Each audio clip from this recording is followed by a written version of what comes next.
नमस्कार, मैं शेखर भारद्वाज। इस महीने से विवादों के घेरे में चल रहे तमिलनाडु में भाजपा और अंतर्मुख के बीच गठबंधन की स्थिति अभी भी डामाडोल बनी हुई है। भाजपा के राज्य प्रमुख के अनमालाई अक्सर अंतर्मुख के खिलाफ टिप्पणियां करते रहे हैं और भाजपा का राष्ट्रीय नेतृत्व भी नरम दिखाई दे रहा है, जिससे दोनों दलों के बीच स्पष्ट दरार पैदा हो रही है। अंतर्मुख महासचिव एडपादी के पलानीस्वामी के भविष्य के बारे में सोमवार को घोषणा करने की उम्मीद है। गठबंधन 2 हफ्ते पहले राज्य के पहले मुख्यमंत्री और तमिलनाडु के राजनीतिक इतिहास में एक सम्मानित व्यक्ति सीएन अन्नादुरई के बारे में मदुरई के अन्नामलाई की टिप्पणी ने विवाद खड़ा कर दिया। हिंदू आस्था की आलोचना करने वाले अन्नादुरई के 1956 के भाषण का संदर्भ देते हुए अन्नामलाई ने यह कहना चाहा कि स्वतंत्रता सेनानी मथु रामलिंगा थेवर ने अन्नादुरई की निंदा की थी। थेवर को अब अन्य पिछड़ा वर्ग ओबीसी थेवर समुदाय के प्रतीक के रूप में पेश किया जाता है। अन्नाद्रुमुक की पोषित विरासत पर हमले के रूप में देखी गई इन टिप्पणियों ने गठबंधन के भीतर मौजूद नाराजगी को बढ़ा दिया है। अन्नामलाई को जवाब देते हुए अन्नाद्रुमुक के प्रवक्ता डी जयकुमार ने कहा कि भाजपा के साथ गठबंधन अस्तित्वहीन है और अंतिम निर्णय केवल 2024 के लोकसभा चुनाव से पहले होने की उम्मीद है। जयकुमार ने अन्नामलाई की तुलना विनाशकारी कीट से की, जिससे उनकी टिप्पणियों में गठबंधन में पैदा हुई दरार पर प्रकाश डाला। जवाब में अन्नामलाई ने कहा कि सहयोगियों के बीच कोई दरार नहीं है और दोहराया कि वह भाजपा के राज्य प्रमुख के रूप में तमिलनाडु के राष्ट्रीय जनतांत्रिक गठबंधन एनडीए के नेता के रूप में पलानीस्वामी को सार्वजनिक रूप से मान्यता नहीं दे सकते। 14 सितंबर को दिल्ली में पलानीस्वामी की अमित शाह से मुलाकात के एक हफ्ते बाद एआईएडीएमके के एक प्रतिनिधिमंडल ने चल रहे विवाद पर चर्चा करने के लिए भाजपा अध्यक्ष जेपी नड्डा और वरिष्ठ भाजपा नेता पीयूष गोयल से मिलने के लिए रविवार को दिल्ली की यात्रा की। प्रतिनिधिमंडल की यात्रा को गुप्त रखना पड़ा क्योंकि जयकुमार के गठबंधन नहीं वाले बयान के बाद उन्होंने दिल्ली की यात्रा की। नेताओं ने तमिलनाडु के बाहर के हवाई अड्डों से उड़ान भरी, जिनमें 2 कोच्चि से और 1 बेंगलुरु से था। तमिलनाडु हाउस के बजाय दिल्ली में रहने के लिए निजी होटलों को चुना। दिल्ली बैठकों की जानकारी रखने वाले अंतर्मुख के एक शीर्ष नेता ने द इंडियन एक्सप्रेस को बताया कि प्रतिनिधिमंडल ने अपनी पार्टी और नेतृत्व के खिलाफ अन्नामलाई की बार बार की गई टिप्पणियों के कारण अपने पार्टी कैडर की नाखुशी और अपमान को नड्डा के सामने व्यक्त किया था। हमने उन्हें बताया कि चुनाव से पहले भाजपा और अन्नाद्रमुक के बीच दूरियां बढ़ रही हैं। उसने पूछा, भाजपा का राष्ट्रीय नेतृत्व कैसे उम्मीद करता है कि अन्नाद्रमुक नेता आत्मसम्मान के बिना पार्टी चलाएंगे?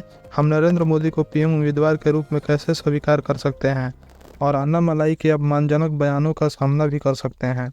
हमने उनके खिलाफ कार्रवाई की मांग की या भाजपा और राष्ट्रीय नेतृत्व से सहयोगियों को एकजुट रखने और अन्नामलाई को इस चुनाव से दूर रखने के लिए तमिलनाडु के लिए एनडीए संयोजक नियुक्त करने की मांग की। नेता ने कहा। रविवार शाम को अन्नाद्रुमुक के सूत्रों ने कहा कि दिल्ली यात्रा का कोई सकारात्मक परिणाम नहीं निकला। भाजपा के राष्ट्रीय नेतृत्व के हस्तक्षेप के लिए अन्नाद्रुमुक के आह्वान का कोई जवाब नहीं आया। एनडीए संयोजक नियुक्ति के लिए हमारी मांग अनसुनी कर दी गई। यह पलानीस्वामी को सोमवार को जिला सचिवों के साथ बैठक के बाद एक मजबूत घोषणा करने के लिए मजबूर करेगा, जो शायद यह स्पष्ट करेगा कि भाजपा के साथ कोई गठबंधन नहीं है, एक वरिष्ठ नेता ने कहा।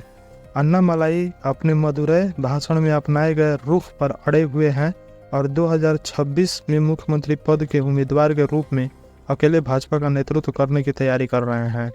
वह तमिलनाडु में पलानीस्वामी को एनडीए के नेता के रूप में स्वीकार करने के लिए तैयार नहीं है। एआईएडीएमके ने जो कहा है वह महत्वपूर्ण है गठबंधन जारी रखने के लिए। सोमवार को पलानीस्वामी की प्रत्याशित घोषणा अन्नाद्रुमुक के लिए एक बड़ी सुविधा पैदा करती है, क्योंकि वह भाजपा के साथ संबंध तोड़ने की गुंजाइश पर विचार कर रही है, जो उसे खतरे में भी डाल सकती है। इस तरह एक निर्णय एआईएडीएमके नेतृत्व पर संभावित भ्रष्टाचार के आरोपों और एफआईआर के कारण स्थिति को जटिल बना सकता है, जिससे उन्हें गठबंधन का मुखौटा बनाए रखने पर विचार करने के लिए मजबूर होना पड़ेगा।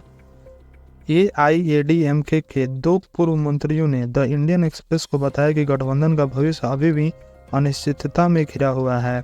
उन्होंने अपने नेतृत्व के सामने आने वाली चुनौतियों पर प्रकाश डाला।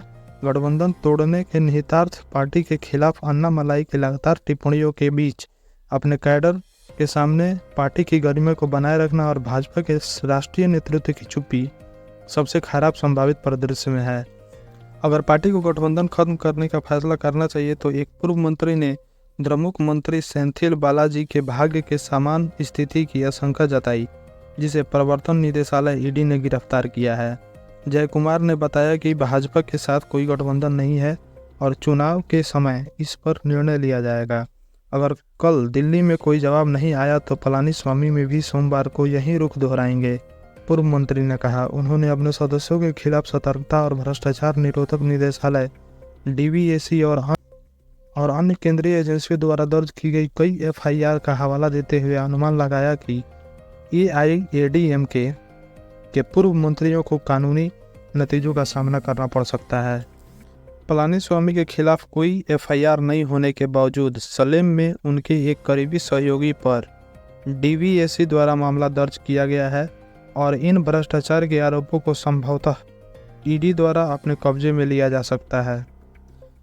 पलानीस्वामी के एक भरोसेमंद सहयोगी एक अन्य पूर्व मंत्री ने कहा कि गठबंधन से बाहर निकालना संभव है, लेकिन केवल चुनाव से पहले। उन्होंने आशंका व्यक्त की कि जल्दी बाहर निकालने से बड़े पैमाने पर गिरफ्तारियां हो सकती हैं, जबकि देर से बाहर निकालने से नुकसान कम हो सकता है।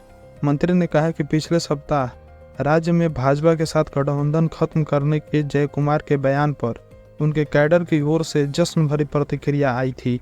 मंत्री ने कहा, सोशल मीडिया पर हमारे कई कैडर ने बीजेपी को संबोधित करते हुए नंदरी बिंदुंग वरथिरगल कृपया दोबारा न आए कहकर इसका जश्न मनाया है। नमस्कार, मैं शेखर भारद्वाज।